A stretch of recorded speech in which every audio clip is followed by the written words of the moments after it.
Tommaso Dela Longa is a spokesperson for the International Federation of the Red Cross and Red Crescent Societies. He joins us now from Geneva. Really good to have you with us, Tommaso. Can we start with the healthcare situation across the enclave? We know that the United Nations has repeatedly warned that health facilities there are essentially almost all gone, with more and more hospitals coming under attack. Can you explain to us what is the situation there in terms of a healthcare perspective from your point of view? Yes, absolutely. First of all, thanks for having me today.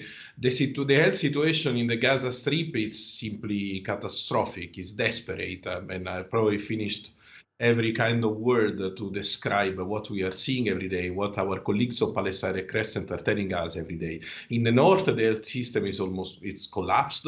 In the south, is almost collapsed. There are several health facilities that are doing their utmost to serve the population, but the needs are immense, and of course, they are not able to provide a proper answer to every single person. Just to give you an example, Palestine Crescent used to have, and it's already sad to say used to have, two hospitals. One was closed many weeks ago because of lack of safe access, lack of medicine, heavy shelling all around, lack of fuel, lack of food, lack of medicine, and we had to evacuate patients and healthcare workers. Now we have the second hospital, Al-aqsa in Khan Yunis, that is experiencing almost the same in the last week, with shelling also on the hospital, with one of our volunteers wounded, sadly a kid of 5 years old killed, and other civilians killed. And this is deeply distressing and concerning, and we condemned it publicly last week.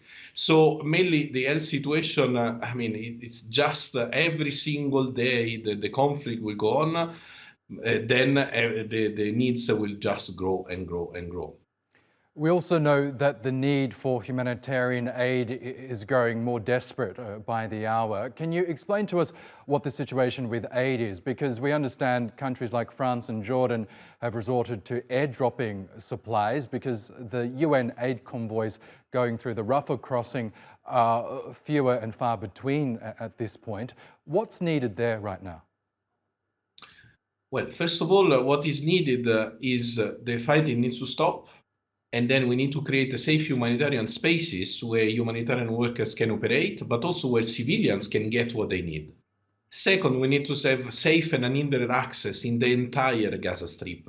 The north is almost unreachable, and the south is very dangerous. Again, going back to our Palestine Crescent colleagues, they are running ambulance service. Every time that they're going out with an ambulance, they're putting at risk their lives.